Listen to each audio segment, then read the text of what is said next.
Well, hello to everyone. Good afternoon, good morning, wherever you are in the world. Thanks so much for being here. It's my pleasure to introduce Alan Schaller. And I'm going to say a little bit about him before we bring him in. Alan Schaller is a London-based photographer who specializes in black and white photography. His work is often abstract and incorporates elements of surrealism, geometry, high contrast, and the realities and diversities of human life. Publications who have featured his work include The Guardian, The New York Times, The Washington Post, The Financial Times, The Independent, just to name a few. He's had regular exhibitions, not only at Leica Gallery Boston, where he premiered in the US Leica Gallery system, but then he went on to show at Leica London and Washington, DC, and Los Angeles, also at Saatchi Gallery. And he's worked with many brands commercially, such as Apple, Union Coffee, Kew Gardens, Nokia, London Fashion Week, and of course, he's a Leica ambassador for Leica cameras. And a lot of you might know him also through Street Photography International Collective, which is something he co-founded that was set up to promote the best work in the genre and also to give a platform for talented and unrepresented photographers. So please join me welcoming Alan Schaller. Hello. Hi, how are you? Hello, everybody. I'm very well. Thanks so much for taking the time to be with us. No, it's an absolute pleasure. Pleasure is all mine. So Leica monochrome camera and a 24mm lens. Yeah, that's the formula. That's the only defense I had against this ferocious Pomeranian called Bluebell. This first image, it's terrifying, but it's also full of humor. Also with a 24, can you let people know exactly how close were you to this Bluebell, I believe? Bluebell, yeah. So I got within 0.7 meters, so very close. And I was stopped down to something like f8. So I might have had a little bit more, like I could have got a tiny bit closer, maybe like 0.6. And the dog was totally fine until I crouched down to take the picture, and then poor Bluebell decided to become a demon. It seemed to have been possessed. And I grabbed the shot just before it tried to bite my hand, but it didn't bite me, fortunately. This is not like a one-time thing. You document dogs and cats and birds, pigeons specifically, regularly. Those are like your top 3 mammals. Yeah, I mean, it sounds pretty funny saying, yeah, telling people I like to pigeons. But yeah, they're present on the street, and I think dogs in particular can say a lot about society and about people. And I was hugely inspired by Elliot Erwitt and his dog pictures that he did. And I just thought, I mean, I love dogs, so I thought it would be a good thing to kind of take on myself and try and do it in my own way. And yeah, it doesn't often get me into hairy situations like it did with this guy, this little dog. Usually it's a very nice experience. But one of the reasons I love shooting dogs is because if you try and approach, you know, if you're starting out street photography particularly, and approaching people can sometimes be a bit worrying, but if you approach someone and ask to take a picture of their dog, I reckon the statistic is like 99.9% of the time they're going to say yes, because it's like their pride and joy. And so, yeah, it was a nice confidence building thing as well. Yeah, and it's not only their pride and joy, but like what you were saying before, it's totally a reflection, right, of yeah, absolutely, you know, who their human partner is.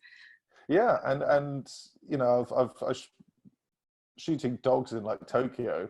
You can get those crazy like dog salons where, you know, they blow dry and they're like shampooing the dogs and giving them pedicures and all this kind of stuff. It's just really interesting to see around the world, and through to, you know, I've shot dogs in India and even in like like North Norway and like the Arctic, or the Huskies and stuff, and it's just very interesting. Why do I use just a 24? Well, I don't only use a 24. I use a bunch of different lenses, but 24 suits my vision quite well. And I around 80% of my pictures, I think, are done on a 24. So if I'm not sure what I'm going to be shooting, I have by default, I put the 24 on. And hopefully through the pictures that you're going to see, you know, you'll see it's a very versatile lens. You can use it for wide scenes, for portraits, even for lots of different things. And yeah, I just love it. Also, I think for this talk, like, you use other equipment, but I think in terms of your practice, Alan, your dedication and discipline, I think, are really key. And just even, you know, limiting yourself to one camera, one lens in itself, you know, I think when we were talking before about just like, at this point, you don't even need to look through the viewfinder. You know exactly, you know, what your lines are going to be.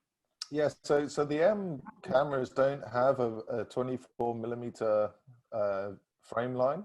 So I used to have a kind of hot shoe mounted external viewfinder. So I learned how to frame with it. But I've done so many pictures through the 24 that I've started to really be able to pre-visualize what it's doing at any distance, really, including infinity. It's kind of like I've got the frame lines built into my head, or pretty close. And it allows for a nice kind of discrete style shooting from the hip as well. So you can't, you know, you can go. The style is traveling like a boat and leaving no wake behind you. So you can kind of just go through and shoot and leave the scene undisturbed. Just because, you know, I think people need, just reminding people that Alan also did documentary work. He also did work on assignment. This was in the refugee camps. And he also did writing. Yeah. And he also did writing, wrote a really great article that I recommend everybody to look into that. But this was also just kind of like a step of your kind of practice to bring you where you are now. In terms of how you were first getting your commercial work and kind of like setting yourself within. Can you talk a little bit about how this experience led you to where you are today? Well, it was something I'm half French. My mum's French, and I saw this happening in Calais, and I felt it wasn't really being photographed. Well, I hadn't seen any particularly engaging photographs at this point. It was kind of just wide shots of the camps and very kind of not very personal photography. So I just felt like I should go and use my contacts I had in the press and go out there and try and shoot a story and get close and speak to people and try and document it. And I made a bunch of trips back from London to there in 2016, I think it was. And this picture, I mean, this is a good example of why I like the 24mm lens, is because it's clearly a portrait of this man, but it allows you to bring in context even when you're close. So it's not just, you know, like with a 50mm lens, it's often a great thing for showing an expression or, you know, someone.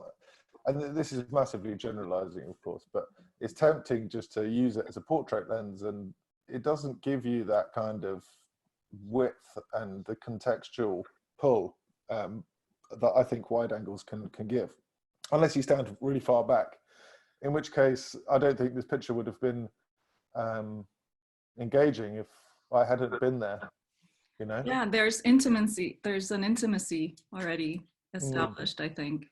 Yeah, so it's a very interesting focal length, and I don't know, it just fitted the mood and the feel of the pictures that I wanted to get across. And what year is this, just to give folks? I believe it's 2016. 2016. So the 24 has been kind of like one of your main lenses for a while. Yes, I mean, I had a 50 to begin with, then I had a 35, and then I was getting like wider and wider, and then I went to 21, which I didn't really like that much, and I kind of went back to the 35 for a while, and then decided to try something a little less wide, and 24 was. I mean, yeah, it makes me sound mad because, but there is a huge difference between 21 and 24, and there's a massive difference between 24 and 28 as well.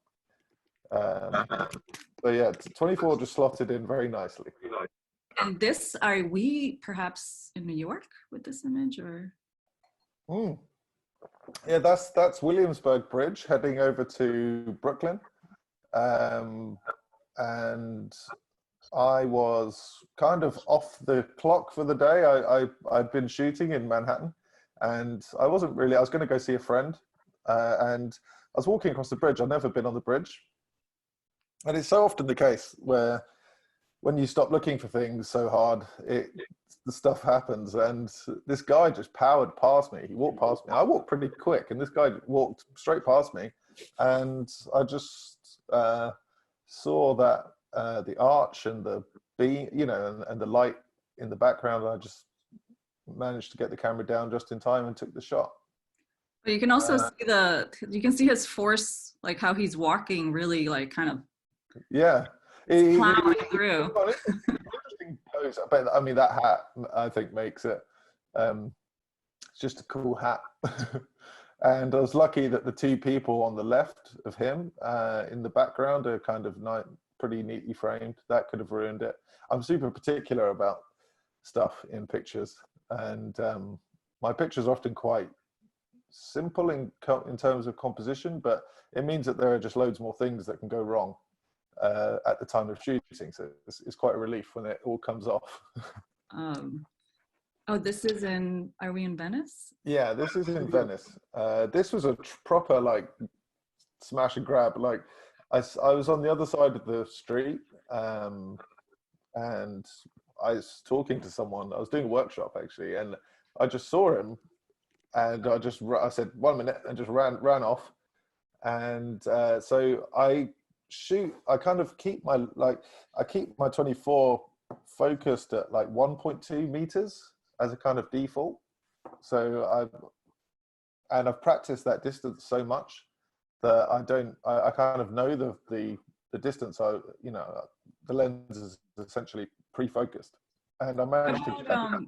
What about metering? What's your process for metering? Spot metering, okay. And then underexposing usually. And then depending on the light that's available, you can get extreme underexposing or not much, or sometimes I overexpose depending on the situation. But it's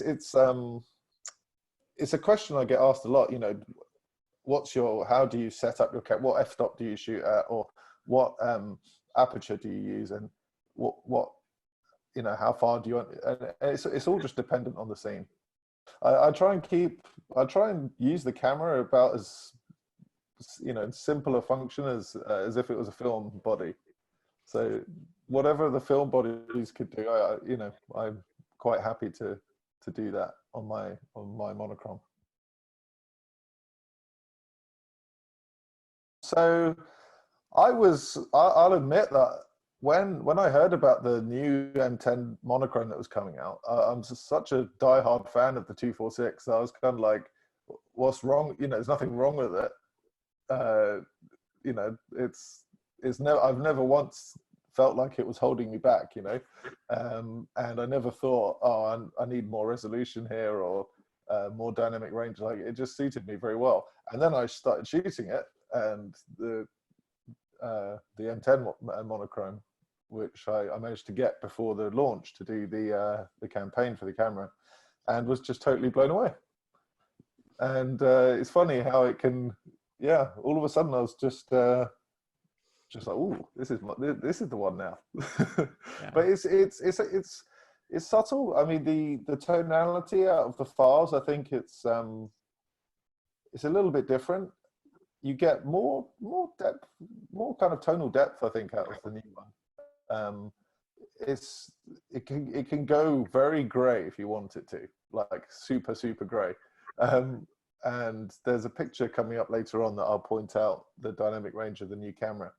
And obviously the resolution's incredible, and it's thinner and it's quieter, which is nice. And it's got, importantly, the most important thing for me is that it's got a lower base ISO, so it can go down to 160 instead of 320, which gives me an extra stop of shutter speed to shoot with, essentially, which is really nice. Preparing files for online is one thing, and then preparing files for printing is a whole other thing. So when I got introduced to the printer who I work with a lot now in London, I took my prints to him. I was recommended that I should go see him, and I won't swear, but he told me these prints aren't good. They're safe. He said something to that effect, and he went, the work's great, but the quality of it isn't. And I was like, oh, you know, this is just a sales pitch. But then I saw what he did with the files and the extra editing processing that he did, and I was thinking, like, this looks wrong. Like the way that he was preparing the files on his screen looked wrong to me.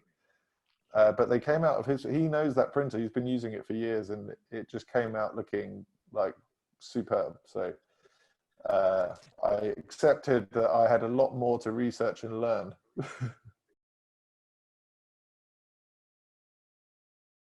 I print on Ilford paper.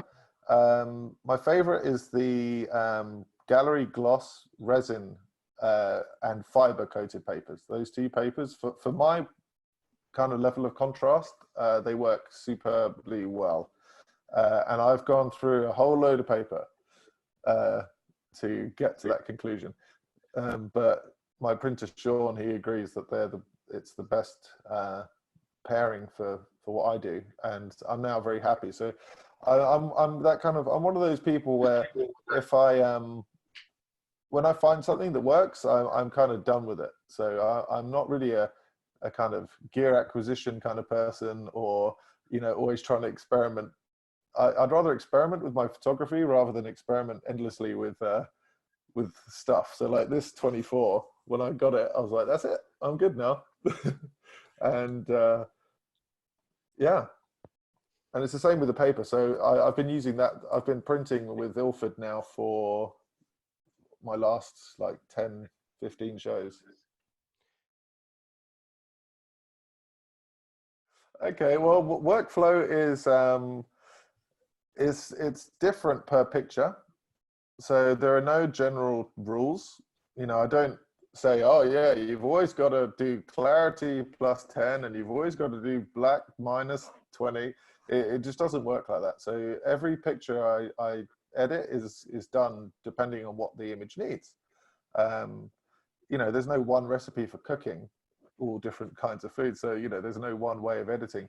I will say that, and it sounds a little bit of a cop-out, but you just got to do the right thing for the image and bring out the bit that you wanted to, you know, that you want the viewer to pay attention to, and to detract away from things that aren't so important to the image. So you can see I've focused on getting the light build up around the subject here, although the light was almost perfect anyway. So the more experienced I've got, the more you know, you tend to see scenes that are already good and, like, you know, aren't going to be a pain to edit. So everything's kind of working towards the image rather than having to struggle to make something look good. The programs I use are Lightroom and Silver Effects Pro.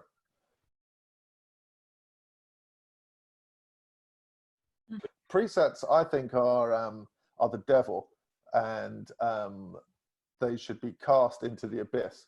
They're a terrible kind of false sense of, but basically they don't work. So, you know, if you've got a preset that's called high contrast preset, you know, who's, you know, that preset has been made for maybe one picture that it would work for. Whereas, you know, if I put the same preset on this image that's up here, as I did on the one that was in Vietnam, this one, you know, it'd just be totally wrong. So there's no such thing as a good preset. So I tend to just avoid that and just, you know, edit for the image that you have in front of you rather than just trying to cut corners. And, you know, so it goes back to the darkroom days, you know, darkroom printing, there's no like set way of doing it. It's a very personal process. And Lightroom is just a digital darkroom. That's the way I see it.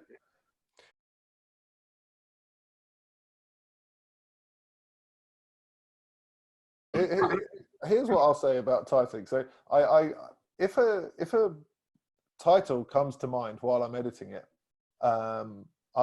it's fine. So I've got one picture that is of a pigeon flying up this wall in New York, and it's got a reflection of the pigeon in the shadow, and it's like a pigeon trio in one shot.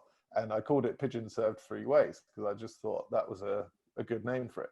But if a name doesn't come to mind immediately, I don't try and force it. And often on the street, you know, a shot will just materialize, and it's not like I've been sitting there thinking, you know, oh, I've got to make a picture about the fall of man, and this picture is going to be called The Fall of Man. You know, it's not. I want to say, having worked with so many artists, most titles come after, and also out of obligation, and also just being able to track your additions. Also, I think that titling images can sometimes be it can distract from the image, and people bring their own. I'm not the only one who thinks this. I've spoken to many photographers who agree with this.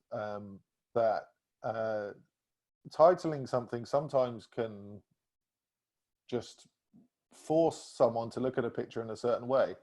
And I like to just let the picture speak for itself. And I certainly don't like putting massive long captions about why this picture is like, you know, I tend to just like the picture just being out there.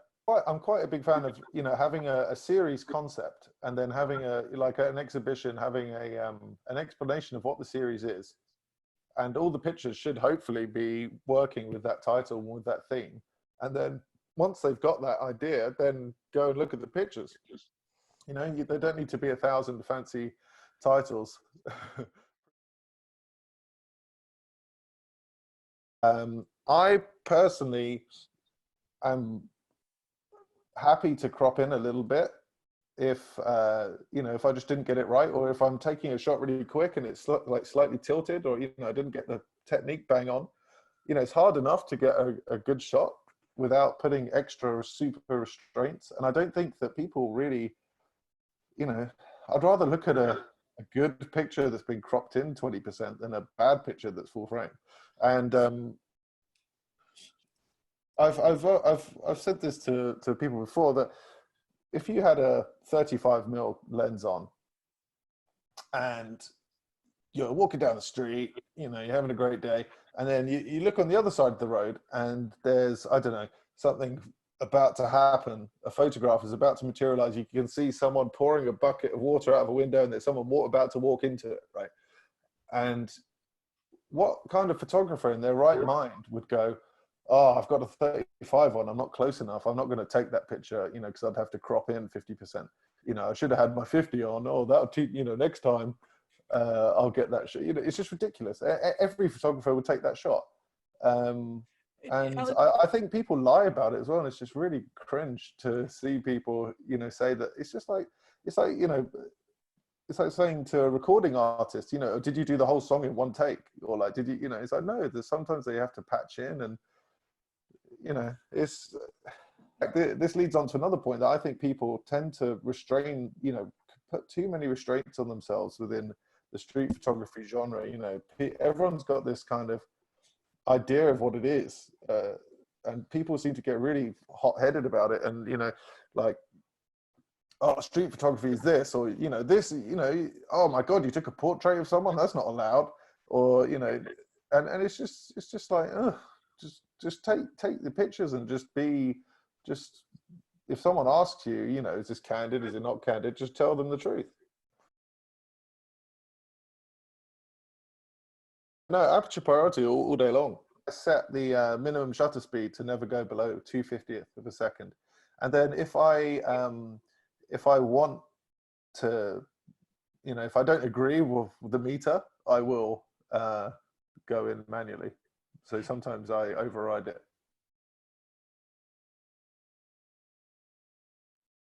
Wake up, have a croissant, go back to bed. No, I'm joking.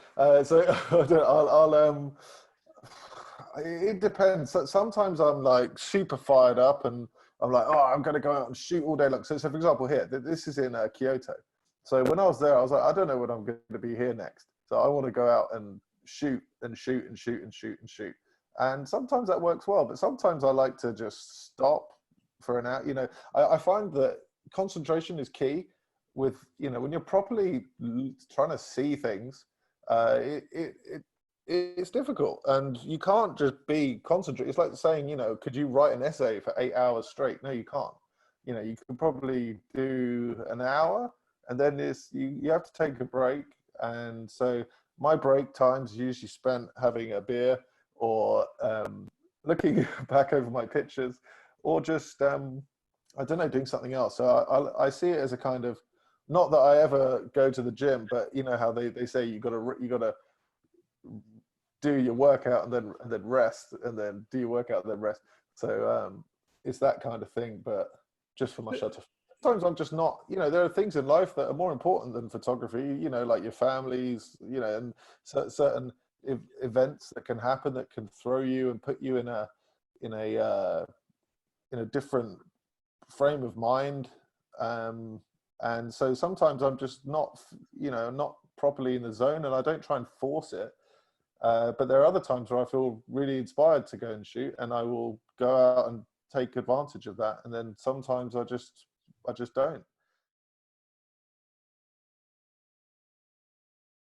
So just before I answer this zone system quote, this is shot on the new M10 monochrome, and I think that the grays in it, the transition between dark and light tones is just crazy good. In, you know, and a lot of that is down to the sensor.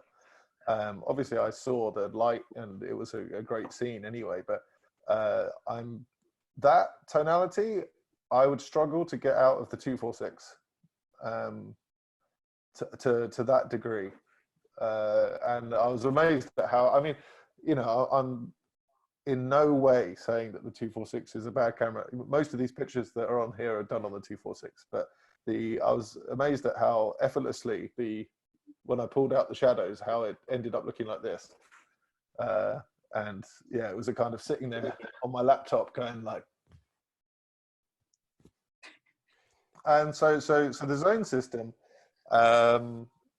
is about, and this is actually a good picture to describe that. This thing is, so a lot of black and white photography, and mine included when I was beginning, my pictures look very flat, and they didn't have that kind of rich tonal punch that prints, you know, like Ansels and Cartier-Bressons, and especially Sebastião Salgado, people like that. When you look at their work, it's just like, wow, that's, you know, that's how black and white should look. Mm-hmm. And so it doesn't matter if it's like a super high contrast image or a relatively lower contrast image. Every tone from black to white should be represented in there. And if you're missing those, you're kind of losing some kind of tonal palette. And it's amazing how important that the bottom, the black tone of the white tone is. The thing that's so great about the monochrome, you know, if you forget the dynamic range benefits and the resolution benefits, it's the fact that when you know that your camera can't shoot in color, it forces you to stop looking. in color. And then if you use a camera like this for months at a time, you just dial your eye into black and white even further. And I find it quite distracting using a color body. Knowing that, I mean, maybe I'm not disciplined enough, but if I know that it's color, and it's, you know, when I see the image in Lightroom and it pops up, the raw file always comes up in color. And I try and press the black and white as quick as I can, but sometimes when you see something in color, I don't know, it can ruin an image or make it, you can actually think it looks better sometimes. And it's just very, very distracting, and I don't like it. So, you know, if you want to, it's like a kind of commitment to, it's like a statement to myself. And I got it. I was like, I am going down the route of black and white, and got no choice now. It's the tool for the job for me. And similarly to the 24, it's just, it's not going to be the right tool for everyone, but it's yeah, if you like the images you're seeing, it is a good, it's a pretty good option. For this picture, this is in Kyoto, and this was another similar to the one on the bridge in New York. It was caught me off guard. I was walking back to my hotel, and it was just there, and it was just like just took it. And luckily my camera was set up roughly as I wanted it to be anyway for that kind of picture. But this was yeah, just a huge underexposed shot. So I try and get the black right in the camera and then boost the foreground. That's the secret. But having those two images back to back, right? Those are the perfect examples of the full tonal range, the stark use of light and contrast. Yeah. That we see, you know, in your images. Yeah, and the trick is how to be able to edit two pictures, you know, pictures in that style and have them sit next to each other on a gallery wall. It's difficult, and it's taken me a long time to figure out. But the ultimate aim for me has been to get a signature kind of look and a mood to the pictures that you can hazard a guess that it might be one of my images. And that was something that I just, yeah, spent a lot of time thinking about and trying to get my own kind of feel to the black and white images. And it's just a combination of all the different things. So there's specific camera, specific lens, you know, my choice of how I shoot and the perspectives, and then the subject choice and the kind of the mood of, so I often go for like single subjects.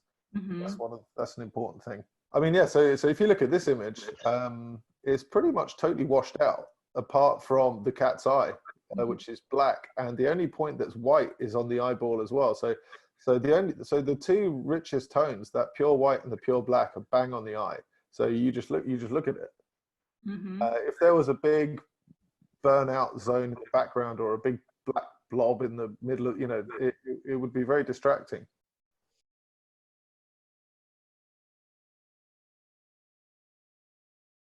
I think my musical background set me up a lot for my photography.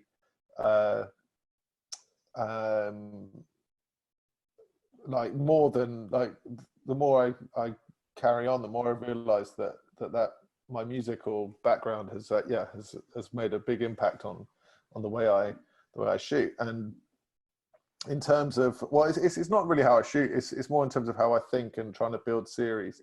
So like if you're a songwriter and if you're building albums, it's a very similar process to trying to build a photo series or make an exhibition. It's, you know, rather than just going out and doing random snapshots, you're trying to think about it.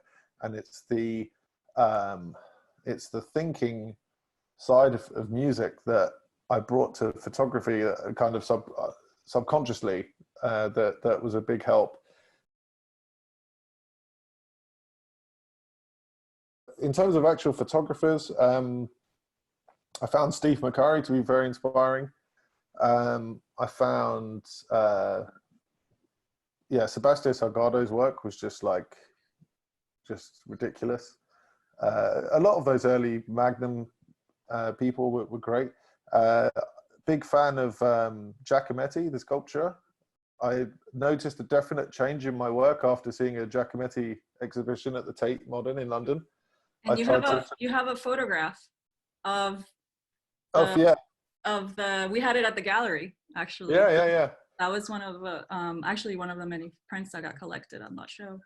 Yeah, that one's called the Four Giacomettis. Mm-hmm. That one actually has a name. That's one of the rare ones that has a name. And also, I think also, just kind of also riffing on what you said about music, I think it's super interesting that you had this career in music, and that career, you ended up making stuff that you were like, what happened? You know, why am I writing dubstep? When, yeah, you know, when I like Zeppelin, you know, like why did that happen? But I think that also gave you this foundation of like keeping your creative integrity, you know, exactly. when And to that's what I photography, mean. you Yeah, know.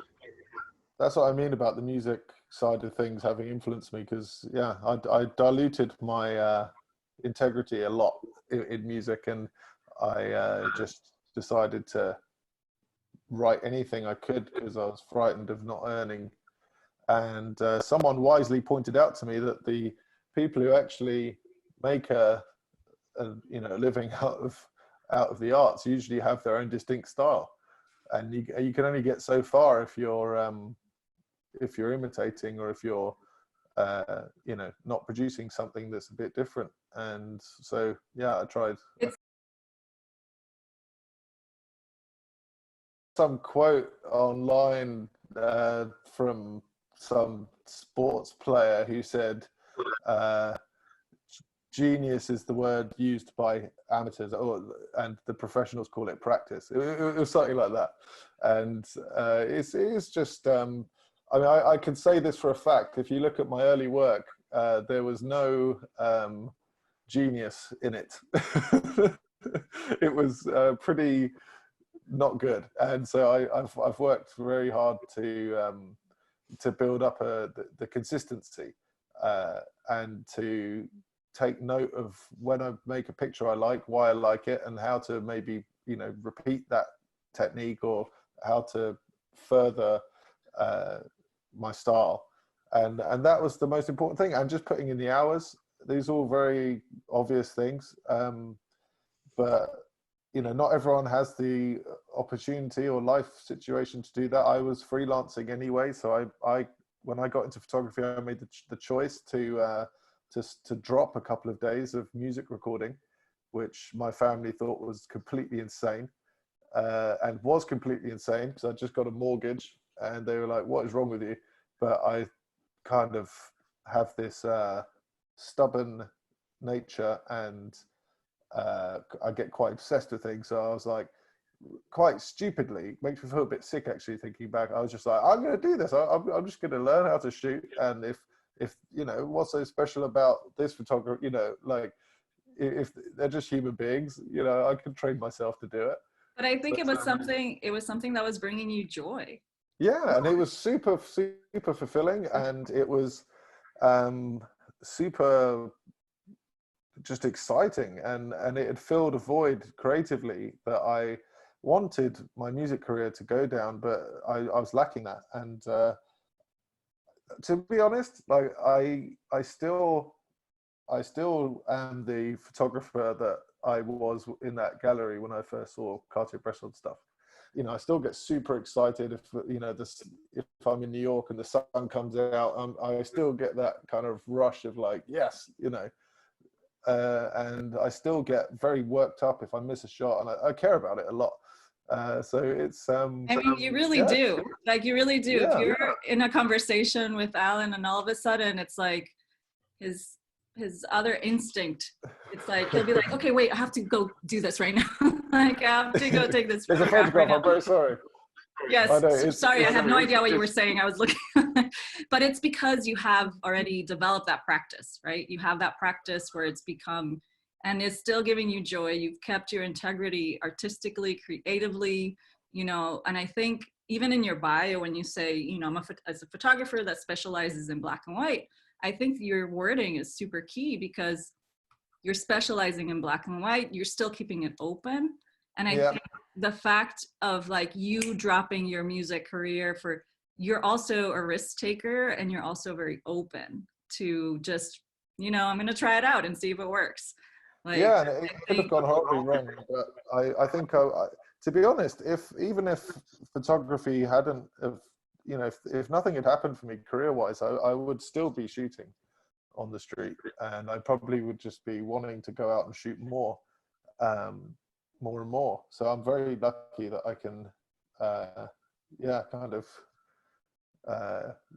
keep shooting. Just it just feels fun. It's very fun, and it's not always as easy as it. Sometimes it looks easier than it is. It's kind of like an internal battle. It's like a solo player game almost, and it's become a lot more to do with like keeping your positivity up. And I'm guilty of getting frustrated and getting down about my pictures, and feeling in a rut. And it's all about. I spoke to Matt Stewart, another street photographer, about this, and he's super convinced that your mentality when you're out on the street defines your luck. It defines the quality of your pictures. You've just got to be positive, and if you're in a good place mentally, it helps a lot for being able to create and to actually think clearly. So that's kind of the main struggle now, because the technique is at a point where I've got lots of techniques down. So now it's just a matter of making sure I've got the right headspace to use them.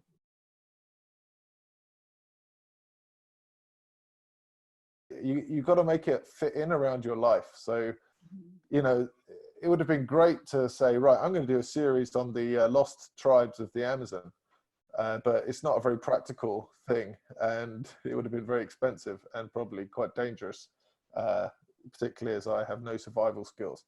But what I do have is a knowledge of London, and I'm a Londoner. I live in London. I was, brought up here. So I was taking the tube to work half an hour every day and then half an hour back. So I thought, why don't I do a series shooting on the underground, because it's an hour for free essentially, and then I go to work and and then on the weekend I can shoot and do other things. So I built up this project, and I was very inspired by an article I saw in a newspaper about the London Underground in the 1940s, and the pictures weren't particularly brilliant. They were just like documenting the platform, and but it was like, oh, I was looking at it, I was like, there's someone smoking on the train, like that's insane. Or there's a guy reading a massive broadsheet newspaper. You don't get that anymore.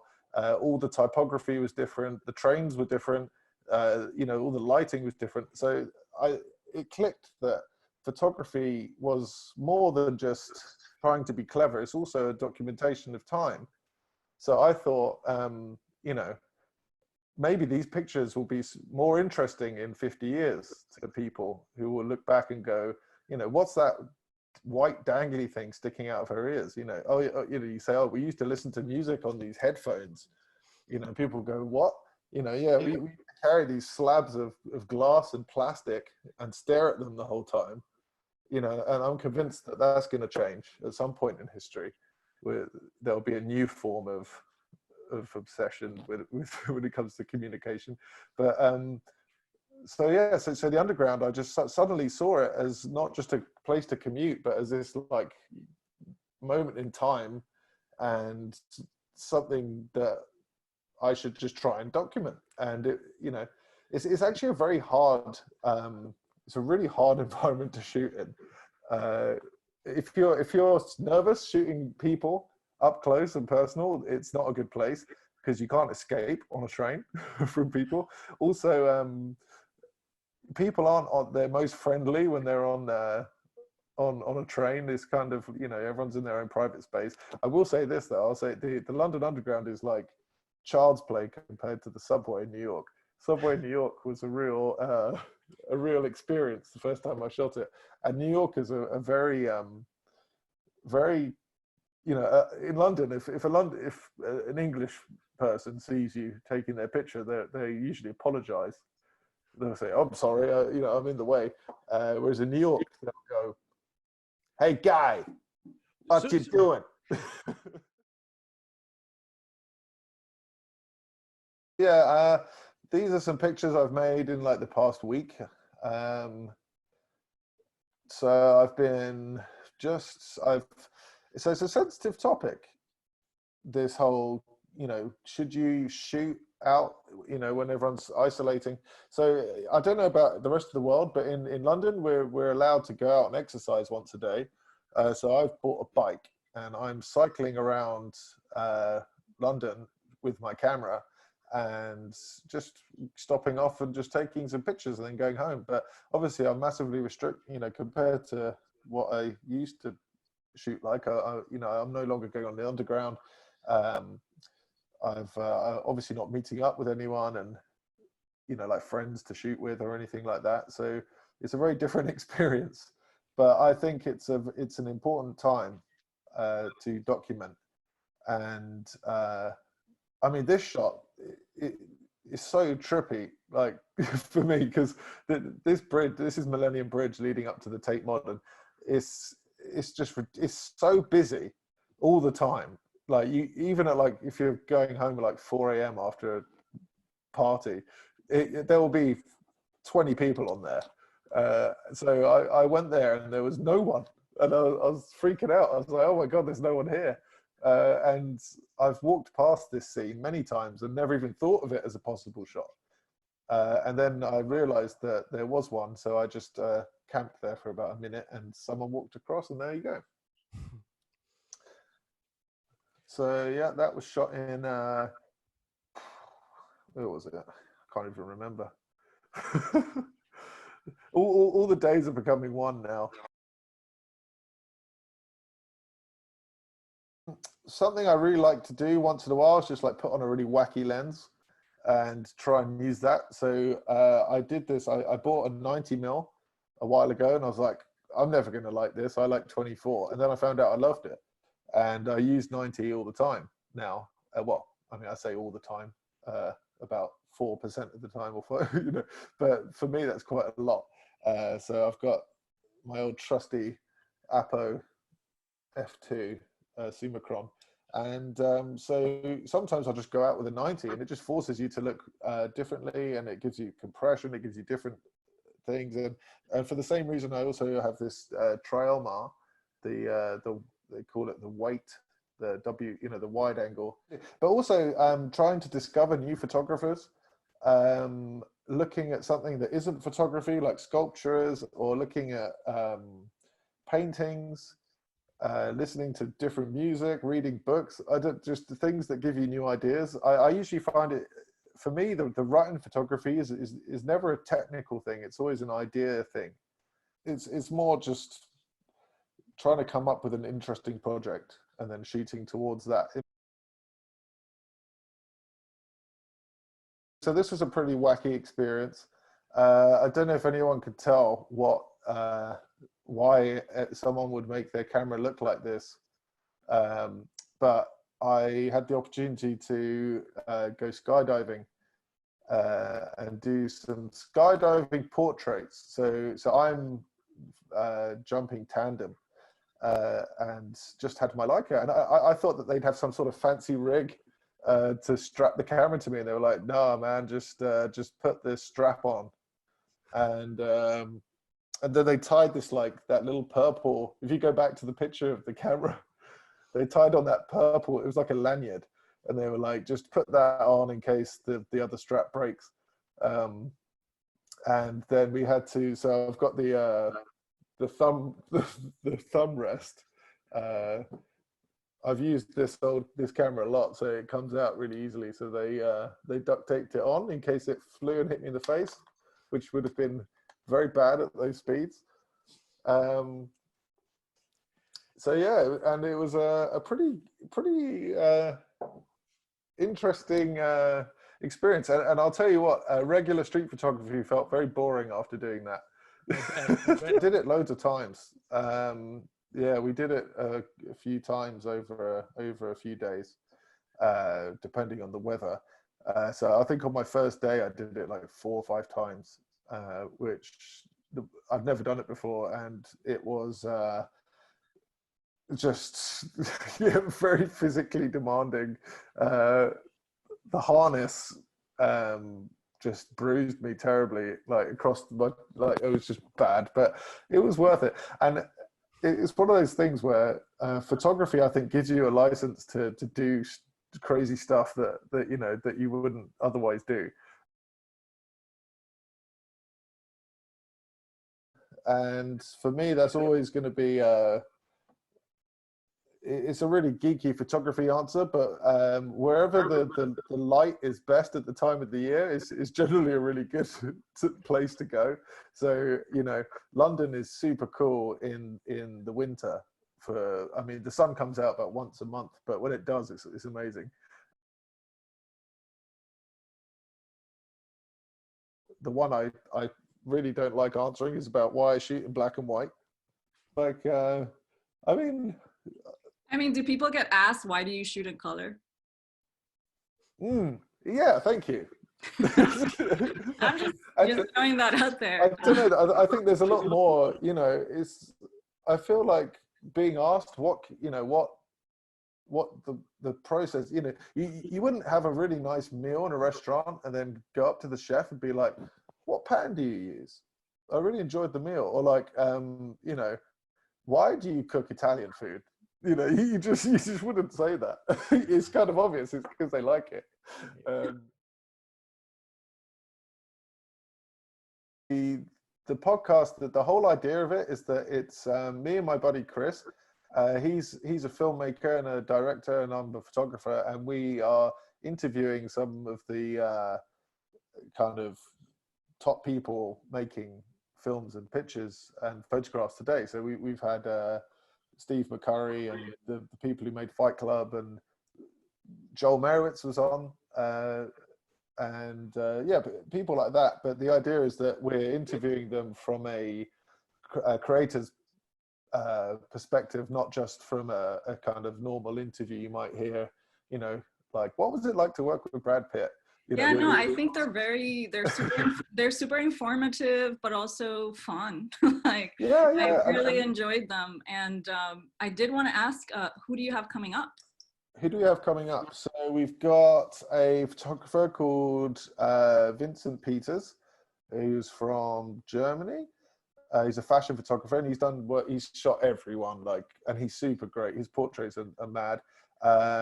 We've not got a confirmation date, but Annie Leibovitz has said that she'll come on. So we're just waiting to get the day. I'm super excited to talk to her. She's a massive inspiration. Yes, no, yeah, I did want to ask, any plans on a publication or anything coming up that you are working on or maybe considering? Book-wise, yes, I am working on a book, and I've been saying this for like 2 years, but I'm glad that I've waited till now, because I think once you put a series out, that's kind of, unless you do volume 2, which is kind of like releasing a sequel film, which doesn't often go down as well, it's kind of like almost like an end of that project. So I'm going to be releasing a Metropolis book at some point soon, which I'm actually working on at the moment.